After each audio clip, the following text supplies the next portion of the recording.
سکتی ہے، وہ قانون میں بھی ترمیم کر سکتی ہے۔ اگر آپ نے ایک ایسے ہی ہے جیسے کانسٹیبل کے ہاتھ میں یا میرے گارڈ کے ہاتھ میں بندوق ہے تو اس کا یہ مطلب نہیں ہے کہ اس کو اختیار ہے کہ ہر بندے کو گولی مار دے۔ اس کا مطلب ہے کہ آئین کے مطابق اگر آپ نے قانون میں تبدیلی کرنی ہے تو وہ آئین کے خلاف نہیں ہوگی، وہ غیر آئینی نہیں ہوگی، وہ پرسن سپیسیفک نہیں ہوگی، وہ کرپشن کو فروغ دینے کے لیے نہیں ہوگی، وہ اپنے آپ کو NRO دینے کے لیے نہیں ہوگی۔ سر آپ سن لیں نا، اب آپ جواب تو سن لیں۔ آپ نے کراس ایگزامینیشن نہ کریں صدیقی صاحب، آپ ڈسٹرب کر رہے ہیں۔ آپ مجھے بات مکمل کرنے دیں۔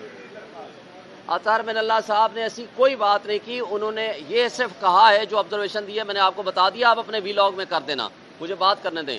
اچھا جی، میں آپ کو یہ کہہ رہا تھا کہ ان کو ایون فیلڈ اپارٹمنٹ میں ان کے پراپرٹیز باہر پڑی ہوئی ہیں۔